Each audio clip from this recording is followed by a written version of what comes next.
Nina Klimburg Witjes. She's a postdoc at the Department of Science and Technology Studies at the University of Vienna. And she's here with us today, as you see on the slides already, with a talk called Hacking Humans, Social Engineering and the Construction of the Deficient User in Cybersecurity Discourses. Go ahead, Nina. We look forward to your talk. Okay, great. So thanks for inviting me to this excellent workshop. I will talk about my paper on hacking humans that was just published.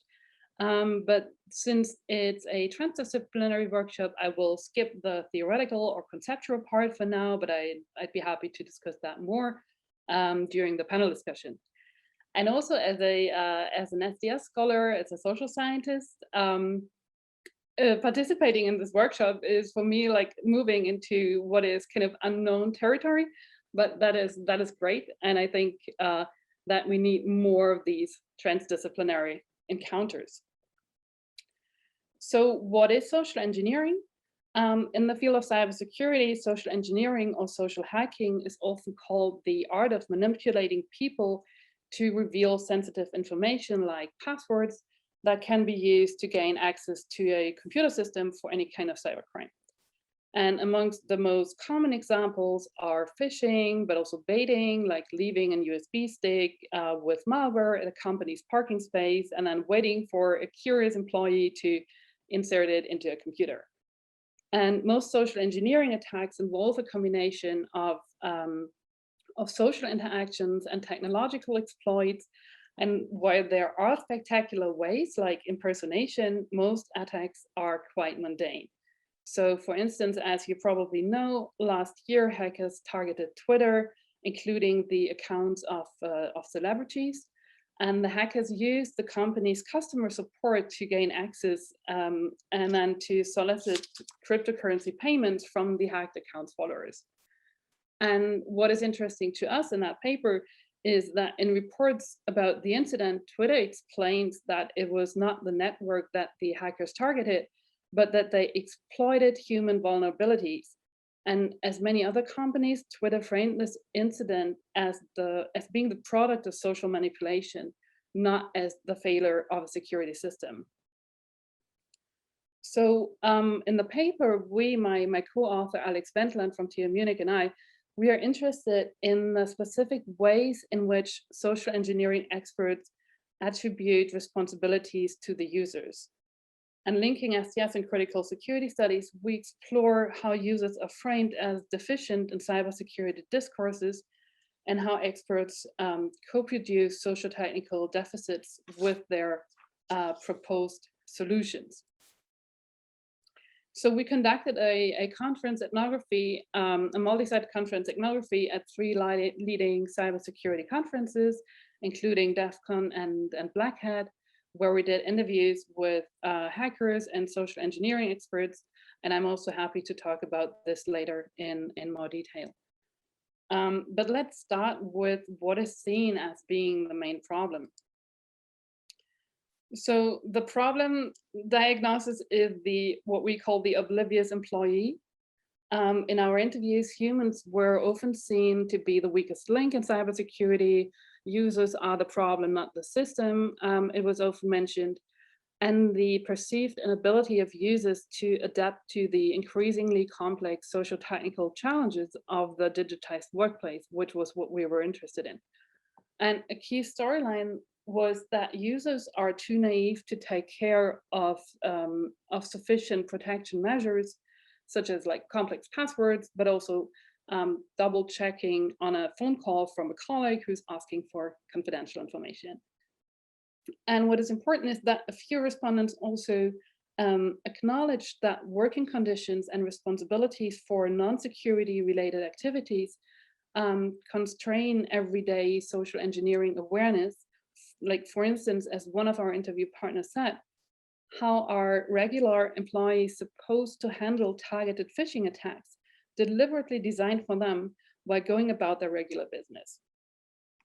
Mostly, however, employees were framed as being illiterate in terms of information security and without any relevant knowledge or agency to protect themselves and thus their company. And what was especially striking here was how many informants and speakers equated the users and employees with patients and themselves or the expert community with doctors to diagnose and cure the ills of the user. So then we ask, but who are these experts and how do they perform expertise?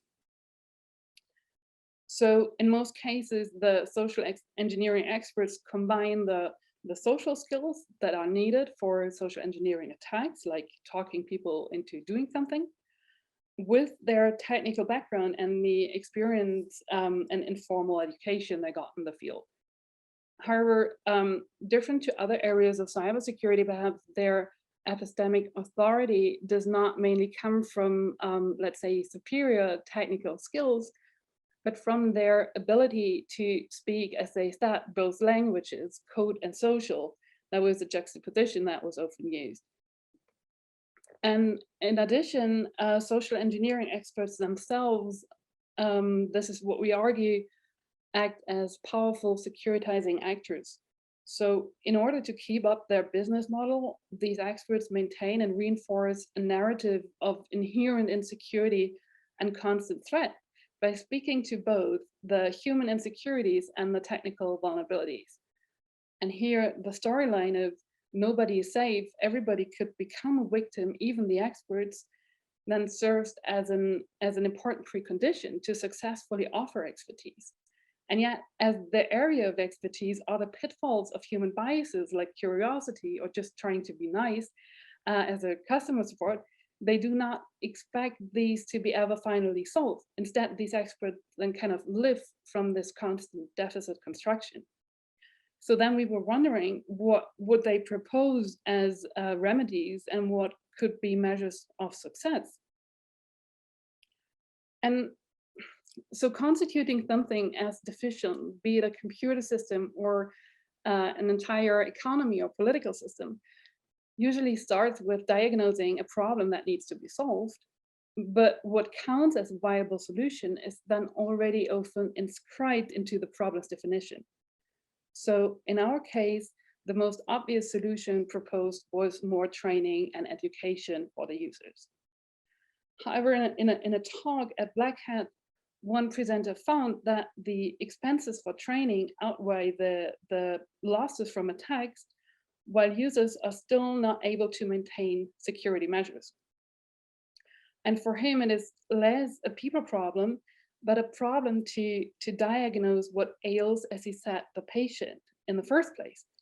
So a suggested solution to this was a quantitative metric called the Cyber Risk Index to identify and sort out those employees that are most likely to fall for a social engineering attack. And in this risk index, employees had to answer cybersecurity related questions, like very basic questions. For instance, do you believe that PDF is safer than Word? And then based on their score, companies can decide who gets access to a company's more sensitive networks. And in addition, what was also suggested was public naming and shaming of those with low scores as a measure to increase cyber hygiene. So these prevalent medical metaphors like patients, doctors, virus, infection, disease, hygiene, we argue, support the securitization of individuals in the digital realm, whereas as Lena Hansen and Helen mentioned, cyber insecurities are generated by individuals who behave irresponsibly and thus compromising the health of the whole. And resilience achieved through education and awareness training was then the often proposed solution to and the standard of success for the deficient user problem. But what is interesting is that the key assumption of resilient thinking includes an understanding of security as dependent on the subject itself. And within these cyber securitizations of everyday work life, the individual is then simultaneously called upon as being responsible for processes of collective security, as well as a potential liability and even a threat to it. So these deficit constructions, like the stupid user, and calls for more individual resilience, then both intend to activate the subject to act out security, with responsibility being firmly placed also in a neoliberal logic in which problems and solutions alike center around the individual. So what we think has been missing from the social engineering discourse is a perspective on social engineering that does not immediately problematize the user, but considers the generative potential of being at risk as tightly interwoven with social norms and technical rationalities. And in the paper, we suggest that social engineering needs to be addressed on a collective level, paying more attention to the increasing uncertainties and unintended consequences that the current work regime has produced, and which has, of course, accelerated during the current pandemic and home office regulations. So we think that engaging with how different realities of cyber insecurity are enacted and negotiated is important to understand the politics of deficit construction at play in these digitized work environments, and to arrive at a culture of cybersecurity that makes risk and responsibility a collective rather than individual matter of concern and of care. Thank you.